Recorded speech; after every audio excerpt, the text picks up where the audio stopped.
اللہ تبارک و تعالی اپنے بندوں کے حق میں رحمت والے فیصلے کرتا ہے، درگزر والا معاملہ فرماتا ہے۔ جگہ جگہ قرآن مجید میں اللہ تعالیٰ نے اپنے بندوں پر رحمت کرنے کا ذکر فرمایا۔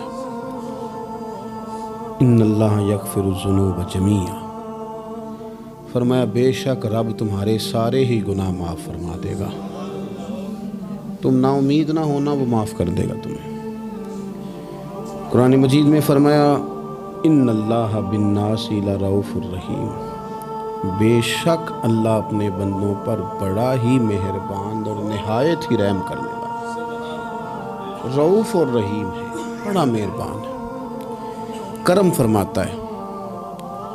اللہ تعالیٰ اپنے بندوں سے بڑا جلد راضی ہو جاتا ہے، وہ اپنے بندوں کو بہت زیادہ مشقت میں نہیں ڈالتا، وہ اپنے بندوں سے اپنی نعمتوں کا بدلہ نہیں چاہتا، بہت سخت مشقت والی عبادتیں نعمتوں کے بدلے نہیں چاہتا، وہ بڑی جلدی رحم فرماتا ہے۔ ماں پیار کرتی ہے اپنے بچے سے، لیکن وہ ناراض بھی ہو جاتی ہے بعض چیزوں میں، بعض معاملات اس کا دل بھی دکھاتے ہیں، بعض جگہ وہ رو کے یہ بھی کہتی ہے کہ تو نے میری محبت کا کوئی نتیجہ نہیں مجھے دیا، میری ساری کمائی تو نے ضائع کر دی۔ والد بہت ساری جگہوں پہ ناراض ہوتا ہے، شکوہ کرتا ہے، کہتا ہے میری بیماریوں کی، پریشانیوں کی، بڑھاپے کی، کمزوریاں کا سبب بیٹے تو ہی بن گیا ہے، یہ ساری تکلیفیں تو ٹھیک ہو جائیں تو میری شاید عمر بھی بڑھ جائے، صحت بھی ٹھیک ہو جائے، میں زیادہ دیر جوان رہ سکوں۔ ناراض ہوتے ہیں ماں باپ، اسی طرح ماں باپ راضی بھی ہو جاتے ہیں، وہ بڑی جلدی راضی ہو جاتے ہیں۔ میں اکثر کہتا ہوں کہ والد کو راضی کرنے میں 5-7 منٹ لگ جاتے ہیں، اماں تو 1.5-2 منٹ میں راضی ہو جاتی ہے۔ ابا جی کو 5-7 منٹ لگتے ہیں، کئی دفعہ کہنا پڑتا ہے، کوئی دلائل دینے پڑتے ہیں، لیکن والدہ کے لیے تو کچھ بھی نہیں، آپ نیرا جا کے پیروں میں بیٹھ ہی جائیں، کچھ بھی نہ کریں، آپ پورا روئیں، نہ رونے والا منہ ہی بن جائے تو اماں تو نرم ہی نرم ہے، جس وقت جو مرضی آپ کرا لیں ہو گیا۔ اللہ تبارک و تعالی بلا مثال و بلا تشبیہ سمجھانے کے لیے عرض کرتا ہوں، اللہ بھی بعض معاملات میں اپنے بندوں سے ناراض ہو جاتا ہے۔ وہ کہتا ہے میں تکبر کرنے والوں کو پسند نہیں کرتا، وہ کہتا ہے فسادی پسند نہیں ہے، وہ فرماتا ہے کہ راہوں میں کجی کرنے والے پسند نہیں ہیں، وہ فرماتا ہے کہ بدعہدیاں کرو گے تو میں صبح قیامت تم سے سوالات کروں گا۔ اللہ تبارک و تعالیٰ بہت ساری چیزوں کو ناپسند کرتا ہے، ناراض ہو جاتا ہے، بلکہ نبی پاک صلی اللہ تعالیٰ علیہ وسلم نے فرمایا تم بات کرتے کرتے کوئی ایسا جملہ بول دیتے ہو کہ رب اتنا ناراض ہوتا ہے کہ تمہیں پتہ بھی نہیں ہوتا، تمہارے لیے جہنم کا فیصلہ کر دیتا ہے۔ اس لیے پہلے تولو پھر بولو، خود اپنے لفظوں کی تو تم پہرے داری کرو نا کہ میں کیا کہہ رہا ہوں۔ کوئی ایسا جملہ، کوئی ایسی بات وارث شاہ مان کری نہ وارثاں دا، کوئی ایسی بات نہ تمہاری زبان سے نکلے۔ اور حضور یہ بھی فرماتے ہیں کہ اس کا دوسرا پہلو بھی ہے، بعض اوقات تم بات کرتے ایسا جملہ کہتے ہو وہ اتنا راضی ہوتا ہے کہ تمہارے لیے جنت کا فیصلہ فرما دیتا ہے۔ مسلمان کو اب یہ حکم ہے، اس ساری گفتگو کا نتیجہ یہ ہے کہ وہ اپنے جذبات پر، خیالات پر، نگاہوں پر، زبان پر، کانوں پر تھوڑی توجہ دے، بے لگام نہ بنے، بے ترتیب نہ بنے، جو طبیعت میں آئے کر نہ گزرے، تھوڑا سا نہ سوچے سمجھے اور تھوڑا سنبھل کے چلے، کبھی ان کاموں کی طرف نہ جائے جن سے رب ناراض ہو جاتا ہے، ان کاموں کی طرف بڑھے جن سے اللہ راضی ہوتا ہے۔ میرے نبی پاک صلی اللہ تعالیٰ علیہ وآلہ وسلم نے ارشاد فرمایا، بعض احادیث میں لفظ یہ ہیں کہ اللہ اپنے بندوں کو دیکھ کے مسکراتا ہے، جو اس کی شان کے لائق ہے۔ جس ترتیب سے ہم مسکراتے ہیں، جس ترتیب سے ہم روتے ہیں، جس ترتیب سے ہم کسی بات کا اظہار تشکر کرتے ہیں، خدا ان باتوں سے پاک ہے۔ اب بہت ساری حدیثوں میں آیا کہ وہ مسکراتا ہے، تو کیا مطلب ہے مسکرانے کا؟ تو علماء تفسیر نے لکھا ہے مسکرانے کا مطلب یہ ہے کہ وہ بڑا ہی راضی ہوتا ہے اپنے بندے سے، بڑا راضی ہوتا ہے، یہ مطلب ہے۔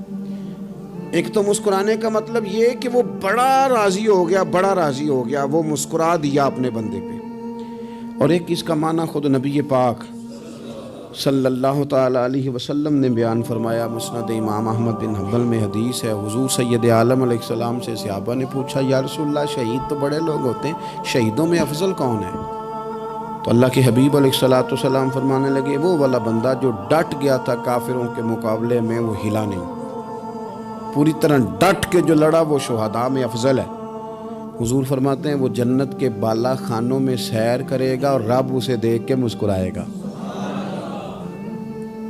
رب اسے دیکھ کے مسکرائے گا، اللہ تعالیٰ مسکراتا ہے اسے دیکھ کے۔ اور اگلے جملے میں حضور نے وضاحت کر دی، فرمایا جب رب دنیا میں کسی پر مسکراتا ہے نا تو اس کا معنی یہ ہے کہ قیامت میں پھر اللہ اسے حساب کوئی نہیں لے گا۔ جس پر اللہ دنیا میں مسکرا دیا اس سے کوئی حساب، تو وہ کام ڈھونڈنے چاہیے نا جس سے اللہ مسکرائے۔ ویسے کبھی ہم ایسا کرتے ہیں کہ نہیں کہ کسی کو راضی کیا جائے؟ یہ کام ہم کرتے ہیں کہ ہماری کمپنی کا جو سربراہ ہے وہ ہم سے راضی رہے، جس ادارے میں ہم پڑھاتے ہیں اس ادارے کا بڑا ہم سے راضی رہے، یہ کرتے ہیں ہم۔ اس کے لیے کچھ نہ کچھ ہیلے بہانے ہم کرتے ہیں، برادری، قبیلہ، علاقہ، بستی، لوگ کسی طریقے سے ہمارے ساتھ مطمئن رہیں، کرتے ہیں نا یہ سارے کام۔ اس میں تھوڑی مشکل بھی ہمیں آتی ہے لیکن کرتے ہیں، کیا کریں۔ گھر میں بھی کئی دفعہ ایسا ماحول بنانا پڑتا ہے۔ چلیں ایک اور میٹھی مثال دیتے ہیں، زیادہ سمجھ میں آئے گی۔ چھوٹا بچہ خوش رہے، آپ اس کے لیے محنت نہیں کرتے؟ وہ چھوٹا ہے، اس کو خوش کرنا فرض ہے ابا پہ، لیکن وہ کہتا ہے کہ میں نے موٹر سائیکل لینا ہے۔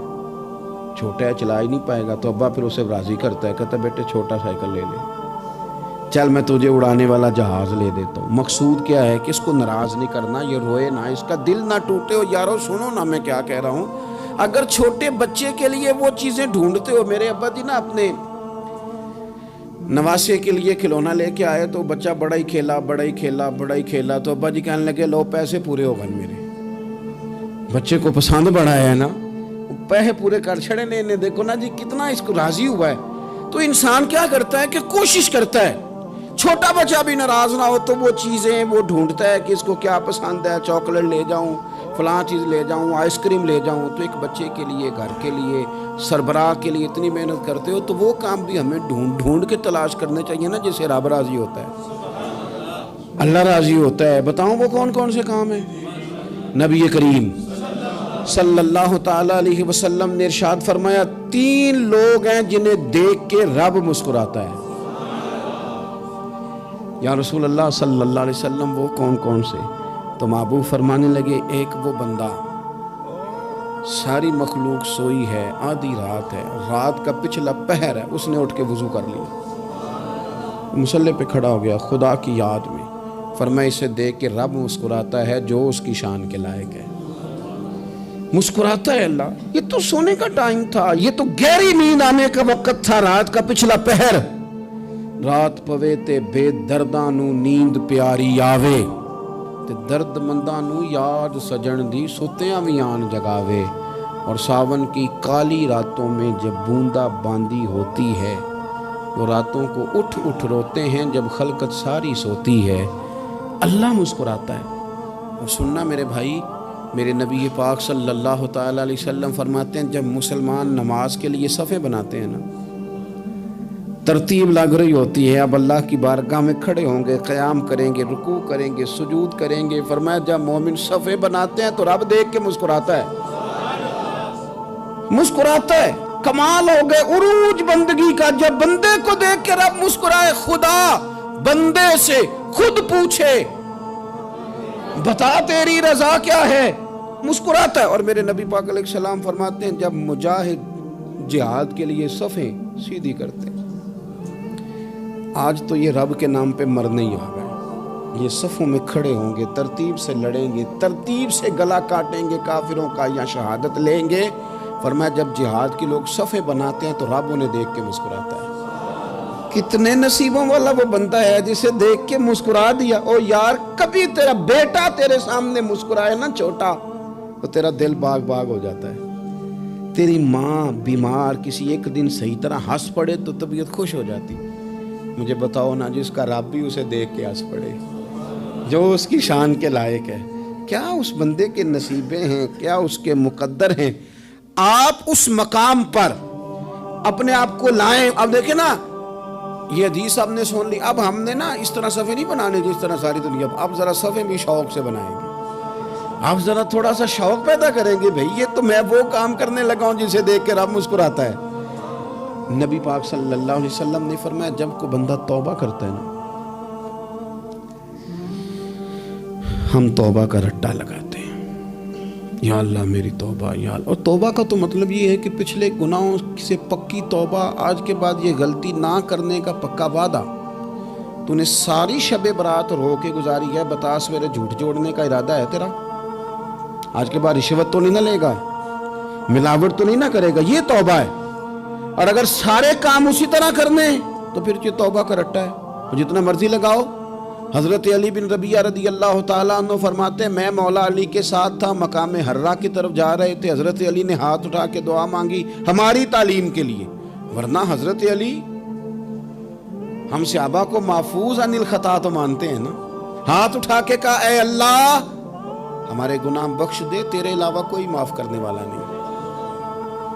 اور پھر حضرت علی آسمان کی طرف دیکھا اور دیکھ کے نا حضرت علی بن ربیعہ کو تو مسکرائے.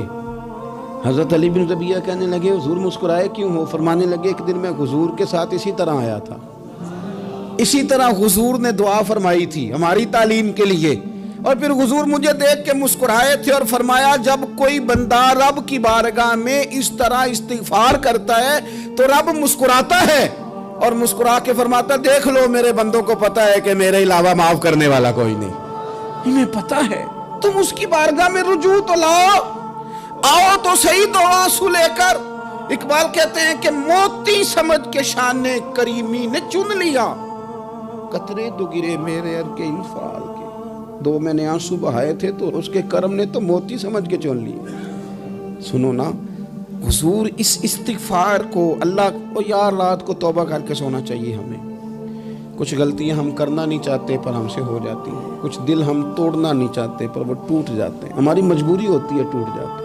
رات کو اس کی بارگاہ میں ہاتھ باندھ کے کشکول طلب دراز کر کے خوب استغفار پڑھنا چاہیے کہ مالک بندے ہیں نا کیا کریں, نفس کا ساتھ ہے, دنیا کا ساتھ ہے, خواہشات نفسانیہ, مالک معاف کر دے. درد سے توبہ, رسم نہ ہو, کہانی نہ ہو, لفظ نہ ہو, جملے نہ ہو, اور جناب ایسے لوگوں کے بیچ بڑے ہاتھ باندھ کے, اور بڑا کوئی ضرورت نہیں, آپ اکیلے اپنی چارپائی پہ بستر کے اندر منہ دے کے بھی درد سے کہیں گے نا معاف کر دے تو وہ تو مہربانی بڑا ہے. میرے نبی پاک صلی اللہ علیہ وسلم مثال دیتے ہیں, فرمایا ایک آدمی صحرا میں جا رہا, صحابہ سے حضور خطاب کر رہے ہیں, فرمایا ایک آدمی صحرا میں جا رہا تھا, اس نے اپنی اونٹنی پہ کھانا پانی پیسے ہر چیز رکھی ہوئی تھی. صحرا تھا بہت بڑا, درمیان صحرا کے گیا تو تھوڑا سا سستانے کے لیے, آرام کرنے کے لیے اونٹنی سے نیچے اترا. اب اس نے اونٹنی کی لگام, اونٹنی کی نکیل اپنے سرہانے کے نیچے رکھی, ہاتھ کے ساتھ پکڑی اور سو گیا. تھوڑی ہی دیر کے بعد جب اس کی آنکھ کھلی تو دیکھا اونٹنی غائب ہے. صحرا میں وہ پیدل نہ آگے جا سکتا ہے, نہ پیچھے جا سکتا ہے, نہ دائیں نہ بائیں, کھانے کو روٹی نہیں, پینے کو پانی کا قطرہ نہیں, تھوڑا ادھر بھاگا ادھر بھاگا, تھک گیا. کریم محبوب فرماتے ہیں وہ پوری طرح نڈھال ہو گیا اور مایوس ہو گیا, معاذ اللہ, مایوس ہو کے دوبارہ اسی جگہ آ کے لیٹ گیا جہاں پہلے لیٹا تھا. انتظار کرنے لگا کہ اب موت ہی آئے گی, آخری وقت ہے, نہ میں پیدل یہ صحرا کراس کر سکتا ہوں, نہ پیچھے جا سکتا ہوں, نہ کھانا ہے نہ پانی ہے, سوائے موت کے کوئی سہارا نہیں. حضور فرماتے ہیں وہ رستے میں دوبارہ لیٹ گیا, اچانک اس نے رخ بدلا تو اونٹنی سامنے کھڑی تھی. حضور نے صحابہ سے پوچھا بتاؤ نا اسے بھلا کتنے کو خوشی ہوگی؟ یا رسول اللہ جسے نئی زندگی مل گئی ہے. آپ دیکھیں نا سارے ڈاکٹروں نے کہہ دیا کہ اس کے تو گردے معدہ جگر ہر چیز ختم ہے, گھر لے جاؤ خدمت کرو, ہر طرف پریشانی ہے. وہ بندہ بھی سمجھ گیا ہے کہ آخری وقت آ گیا, کل جاؤں پرسوں جاؤں, تیاری ہو گئی, سب لوگ آ گئے, باہر والے بھی آ گئے, یہ ماحول ایک عجیب رنگ اختیار کر گیا. اچانک ایک ڈاکٹر نے آ کے کہا نہیں غلطی لگ گئی تھی. مجھے بتائیے انداز کیا ہوتا ہے؟ بغیر دوائی کے بندہ اٹھ کے کھڑا نہیں ہو جاتا, میں تو بچ گیا ہوں. نبی پاک صلی اللہ علیہ وسلم فرمانے لگے اس کی اونٹنی مل گئی, بتاؤ بھلا اسے کتنی خوشی ہوگی. یا رسول اللہ وہ تو دوبارہ دنیا میں آ گیا. حضور فرمانے لگے اسے کچھ بھی خوشی نہیں ہوئی جب کوئی رب کا گناہگار بندہ آ کے توبہ کرتا ہے، رب کو اس سے کئی گنا زیادہ خوشی ہوتی ہے۔ میرا بندہ آ گیا، میرا بندہ آ گیا، میرے گھر آ گیا، اس نے آنسو بہائے ہیں، اس نے کہا اللہ میں تیرا ہی ہوں، تیرا ہی رزق کھاتا ہوں، تیری ہی زمین پہ رہتا ہوں، تیرے نام سے میری سانسیں چلتی ہیں۔ وہ آ گیا، فرمایا اس اونٹنی والے سے زیادہ رب کو خوشی ہوتی ہے جب گناہگار آ کے توبہ کرتا ہے۔ گناہگاروں کے آنسو اس کی بارگاہ میں بڑے مقبول ہیں، لیکن ہم رسم ادا کرتے ہیں، توبہ نہیں کرتے۔ ہم اپنے آپ کے ساتھ دھوکہ کرتے ہیں، جھوٹ بولتے ہیں۔ ہم بندہ کوئی ناراض ہو جائے تو ہمیں کوئی نہیں نیند آتی، اس کے گھر چلے جاتے ہیں۔ ہم اپنے سارے رشتوں کو، تعلقات کو مینٹین کر کے رکھنے کے عادی ہیں۔ ہمیں پتہ ہے کہ وہاں میں نہیں جا سکا تو بیٹا بھیجتا ہوں، فلاں شادی پہ میں نہیں جا سکا تو بھتیجا بھیجتا ہوں، بھائی بھیجتا ہوں۔ ہر تعلق کا ہم نے خیال رکھا کوئی روٹھ نہ جائے، لیکن کمال ہے نا، یہ نہیں سوچا کہ اگر رب روٹھ گیا تو جب وہ روٹھ جائے نا تو سارے رشتے بھی بندے کے پاس موجود ہوں تو کوئی کرامت نہیں ہوتی۔ پھر کروڑوں روپیہ جیب میں ہوں تو ڈاکٹروں کی دوائیاں اثر نہیں کرتی۔ وہ روٹھ جائے تو پھر انسان اس طرح سے پھسلتا ہے کہ بڑے بڑے اس کے پاس دروازے ہوتے ہیں پر کسی جگہ اس کا ہاتھ نہیں لگتا۔ خدا را خیال کریں، دنیا روٹھتی ہے تو روٹھ جائے، رب رسول ناراض نہ ہونے پائیں، اس کا خیال کریں۔ حضور فرماتے ہیں وہ مسکراتا ہے، اسے خوشی ہوتی ہے جب کوئی اس کا بندہ اس کی طرف رجوع کرتا ہے۔ میرے عزیزو، رسول پاک صلی اللہ تعالی علیہ وسلم نے ان لوگوں کے تذکرے کیے جنہیں دیکھ کے رب مسکراتا ہے۔ ہم نا گناہگاروں پر بھی فتویٰ دینے میں جلدی کرتے ہیں اور نیکی پر بشارت دینے میں بھی جلدی کرتے ہیں، حالانکہ یہ ہماری ذمہ داری نہیں۔ پتہ نہیں اللہ تعالیٰ کس کو کب توفیق توبہ دے کے اپنے قریب کر لے، لیکن بڑی جلدی ہے، بڑی جلدی فتویٰ دینے میں۔ اور یہ فتویٰ صرف مفتیوں کا نہیں رہ گیا، یہ میری طرح کے، آپ کی طرح کے ڈھیروں لوگ ہیں جنہوں نے جیبوں میں فتوے ڈالے ہوئے۔ بھئی آپ نے کیوں ذمہ داری لے لی ہے جنت میں داخل کرنے کی اور نکالنے کی؟ یہ تو میرے رب کریم کا کرم ہے، وہ جس کو چاہے جب چاہے جتنا چاہے عطا کرے۔ لیکن کچھ لوگ نا بڑے پکے ہو گئے ہیں کہ شاید جو میں سوچ رہا ہوں وہی درست ہے۔ کبھی کبھی کچھ چیزیں عجیب بھی ہوتی ہیں، لہذا خدا کی رحمت پر بھروسہ کر کے بات کرنی چاہیے، اپنی مرضی کے فتوے نہیں داغنے چاہیے۔ وہ دیکھو جی فلانا بندہ یوں کر رہا ہے، آپ کو پتہ ہی نہیں پوری بات کا، آپ کو علم ہی نہیں پوری بات کا۔ حضرت بہاءاللہ نقشبند بخاری رحمت اللہ علیہ فرماتے ہیں میں حج کرنے گیا تو وہاں میں نے ایک آدمی کو کروڑوں کا کاروبار کرتے دیکھا تو میرے دل میں خیال ہے یہاں بھی اللہ اللہ کرنی چاہیے تھی، دنیا داری کر رہا ہے۔ لیکن فرماتے ہیں حج سے فارغ ہوئے تو میں نے دیکھا وہی بندہ سارا کچھ رب کی بارگاہ میں خیرات کر رہا ہے، اور سینکڑوں غریب حاجی ہیں جن کو پورے خرچے دے رہا ہے۔ تو میں نے وہیں اپنی سوچ سے توبہ کی کہ میں کہاں تھا۔ بڑی جلدی کھڑے نہ ہو جائیں۔ حضرت حسن بصری رحمت اللہ تعالیٰ علیہ ارشاد فرماتے ہیں کہ میں دریا کے کنارے گیا تو وہاں میں نے ایک شخص کو دیکھا، وہ اپنی ایک خاتون کی گود میں سر رکھ کے بیٹھا اور قریب ایک بوتل بھی پڑی ہے۔ میرے دل میں معاذ اللہ خیال آیا کہ دیکھو کس انداز میں ایک عورت کے ساتھ یہ ہے اور پاس بوتل بھی پڑی ہے، جانے شراب ہے۔ کہتے میں سوچ ہی رہا تھا کہ اچانک کی کشتی آ رہی تھی دریا میں، وہ ہچکو لے کھائے، کشتی میں 4-5 لوگ تھے، وہ دریا میں ڈوبنے لگے۔ وہ آدمی تیزی سے اٹھا، دریا میں چھلانگ لگائی، پہلے ایک کو نکالا، پھر دوسرا نکالا، پھر تیسرا نکالا، ایک بندہ رہ گیا۔ کہنے لگا حضور مجھے تو آپ نے گناہگار سمجھا ہے، میں تو بڑے غلط انداز میں یہاں بیٹھا ہوں، آپ نے جو سوچا چلیں یہ چوتھا بندہ آپ نکالنا ہے، کرے نا یہ کام، کرے نا یہ کام۔ بڑے بھولے بھالے بڑے اللہ والے، ریاض آپ کو بس ہم ہی جانتے ہیں، اتنی جلدی فتویٰ۔ حضرت حسن بصری فرماتے ہیں میں پشیمان ہوا، میں نے کہا مجھے تیرنا نہیں آتا، تو دیر نہ کر، چوتھا ڈوب نہ جائے۔ کرتے اس نے چھلانگ لگائی، چوتھا بھی نکال لایا اور کہنے لگا حضرت آپ نے جلدی کی سوچنے میں، یہ بی بی میری ماں ہے اور یہ سرکے کی بوتل ہے۔ ہم ماں بیٹے کا یہ مشغلہ ہے کہ یہ وہ جگہ ہے جہاں آ کے لوگ مسافر اترتے ہیں، اور یہاں سے کسی کا گھر 100 میل ہے، کسی کا 200 میل ہے۔ ہم صبح سرکہ کھجوریں روٹیاں لے کے یہاں آتے ہیں، مسافروں کی نوکری کرتے ہیں، کوئی پریشان ہو تو مدد کرتے ہیں۔ حضرت خواجہ حسن بصری فرماتے ہیں میں نے معافی مانگی، ان سے بھی مانگی، رب سے بھی مانگی، انہوں نے مانگ لی نا بزرگ تھے، پر ہم کو نہیں تیار مانگنے کو. ہم ہر وقت بدگمانیاں، وہ فلانا فلانے جرم کرتا تھا، میں اسے اب کیسے نیک مان لوں؟ بھئی اب وہ نمازی ہے، خدا کے گھر آتا جاتا ہے، اب اللہ کی بارگاہ میں حاضر ہوتا ہے. جب رب نے معاف کر دیا تو بھی سوچ بدل جا. سنیں حضور کیا فرماتے ہیں. نبی پاک صاحب الاخلاق صلی اللہ تعالی علیہ وسلم فرماتے ہیں، مسند امام احمد بن حنبل دیکھیے، فرمایا رب اس وقت بڑا ہی مسکرائے گا جب قاتل بھی جنت میں جائے گا، مقتول بھی جنت میں جائے گا. یا رسول اللہ مقتول تو گیا، یہ قاتل کیسے چلا گیا؟ حضور فرماتے ہیں جائے گا، اور جائے گا اور رب مسکرائے گا، جو اس کی شان کے لائق ہے. یا رسول اللہ کس طرح؟ تو نبی پاک صلی اللہ علیہ وسلم فرمانے لگے، اس نے ایک مومن کو قتل کیا تھا، وہ شہید ہو کے جنت میں چلا گیا. اب اللہ نے بعد میں اسے توبہ کی توفیق دے دی. پہلے اس نے کلمہ پڑھا، پھر یہ میدان میں اترا، کافروں سے لڑا، یہ شہید ہوا، رب نے اسے بھی جنت دے دی. قاتل بھی جنت میں، مقتول بھی جنت میں. اور بات اتنی انوکھی ہے کہ رب دیکھ کے مسکرا رہا ہے، جو اس کی شان کے لائق ہے. ہم جلدی میں ہیں، ہم انتظار نہیں کر رہے کہ شاید توبہ کر جائے، ہم انتظار نہیں کر رہے.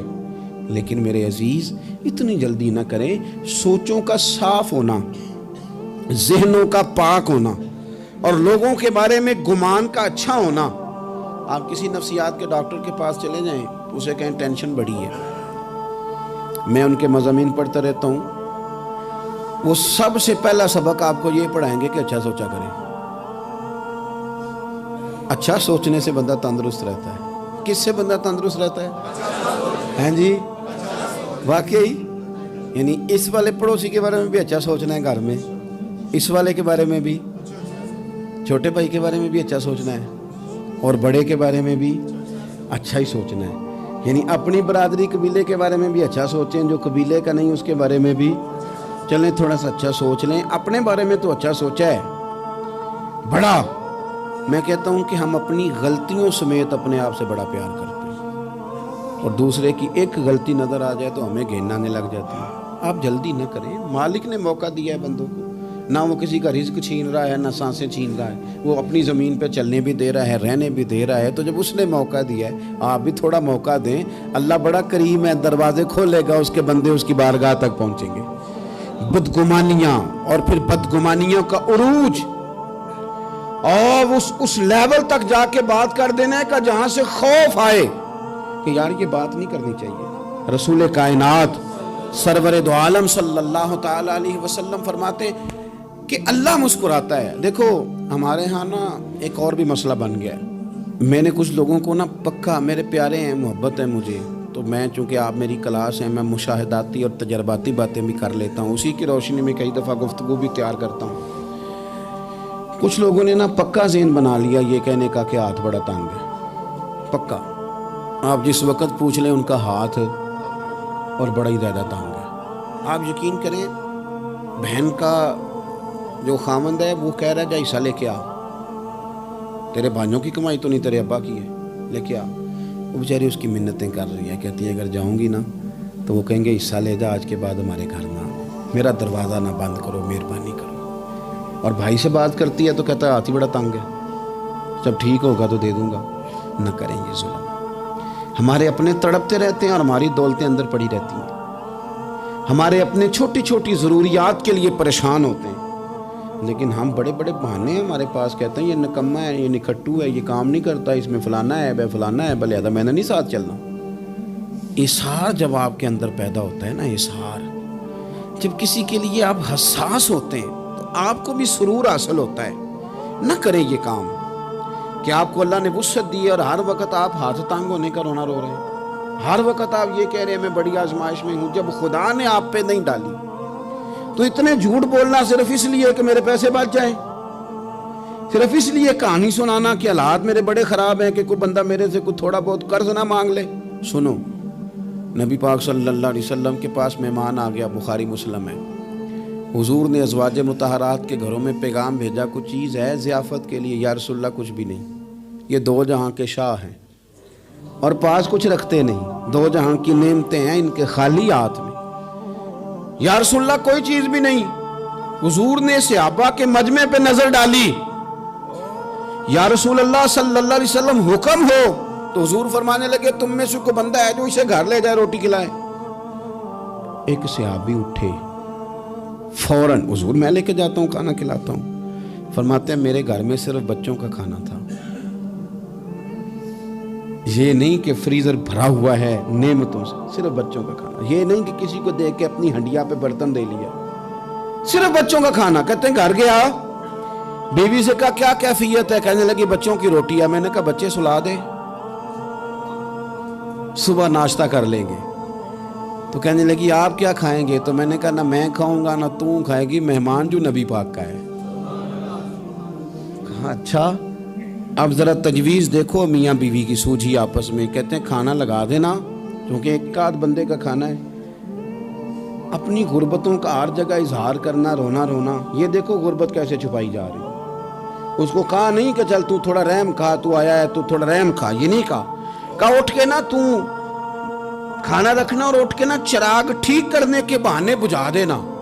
ہم دنیا والوں کے سامنے کیوں اپنے دکھ بیان کریں؟ ہم جو کہیں گے رب رسول کی بارگاہ میں کہیں گے۔ تو نا چراغ ٹھیک کرنے کے بہانے، اہلیہ اٹھی کھانا دینے کے بعد چراغ ٹھیک کرنے کے بہانے بجھا دیا۔ خامد بھی ہاتھ چلاتے رہے، بیوی کبھی برتن رکھتی کبھی اٹھاتی، پتہ چلے کہ کھانا کھا رہے ہیں، کھانا کھایا جا رہا ہے۔ کہتے ہیں مہمان پیٹ بھر کے کھانا کھا گیا۔ یہ کام ہوا رات کے اندھیرے میں، اس وقت ہوا جب چراغ بھی بند تھا، اس وقت ہوا جب کوئی دیکھنے والا نہیں تھا، کسی پڑوسی کو بھی خبر نہیں تھی۔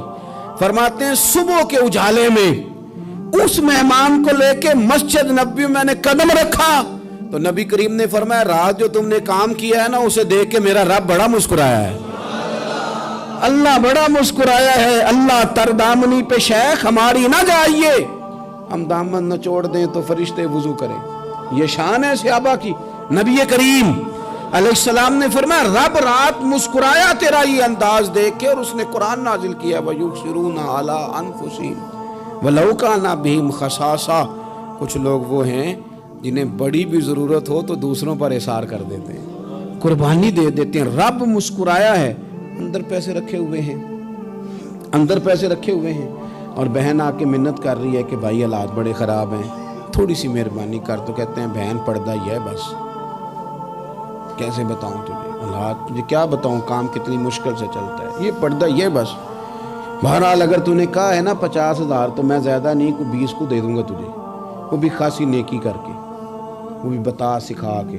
رات اماں پہ علیحدہ سے احسان چڑھاؤں گا، ابا پہ علیحدہ سے چڑھاؤں گا کہ تمہاری بیٹی کے ساتھ تعاون کر رہا ہوں، سارے علاقے کو ویسے ہی بتاؤں گا۔ اور وہ غریبنی بیچاری 20,000 لے کے گھر گئی ہے، پھر سفارشیں کر رہی ہے کہ مہربانی کرو۔ میں نے ایسے بھی دیکھے ہیں جو پہلے بیوی کو پکڑاتے ہیں تو دے، اس لیے کہ پھر وزیر اعظم تو ڈنڈا نکال لے گا تو بڑا مشکل ہو جائے گا پھر گھر میں رہنا، لہذا وہ یہ تو آگے لگ۔ یہ کیا لہجہ ہے آپ کا؟ یہ تو کسی کو بھی دیں تو چھپا کے دینے کا حکم ہے، کسی کو بھی دیں تو ہمیں حکم یہ ہے کہ سیدھے ہاتھ سے دینا ہے، الٹے کو خبر۔ اور یہ جو بالکل ہی اپنے ہیں ان پر تو پردہ پوشی آپ کے لیے ویسے ہی ضرورت تھی۔ میرے عزیز رب مسکراتا ہے۔ میرے نبی پاک علیہ السلام نے یہ اعمال ہمیں بتائے جن پر اللہ مسکراتا ہے، خوش ہوتا ہے۔ اور بعض لوگوں کو حضور نے نامینیٹ کیا، حضرت سعد بن معاذ رضی اللہ تعالیٰ عنہ عظیم صحابی تھے۔ یہ وہ خوبصورت صحابی ہیں جن کے جنازے کو کندھا میرے نبی پاک نے عطا فرمایا، حضور نے کندھا عطا فرمایا۔ کمال ہو گئی، نرخ بازار محبت کا انوکھا ہی ہو گیا، خود خریداروں میں شامل آ کے مولا ہو گیا۔ حضور نے کندھا دیا۔ حضرت سعد بن معاذ رضی اللہ تعالیٰ عنہ کا جب جنازہ اٹھا، ان کی والدہ رو پڑی، بڑے درد سے روئی، ماں تھی نا۔ ان کی آواز جب حضور تک گئی تو نبی پاک نے فرمایا آنسوؤں کو روک لے، آواز کو کم کر لے، تیرے بیٹے کی تو جب روح پرواز ہوئی ہے تو رب مسکرایا ہے۔ جس کے آنے پہ رب راضی ہو مسکرا دے جو اس کی شان کے لائق ہے۔ یہ تو وہ لوگ ہیں کہ جن کے جانے پر نا رب، وہ کسی نے کہا تھا کہ میرے مرنے پہ ہر سو شور مچ جائے گا، دیکھو گے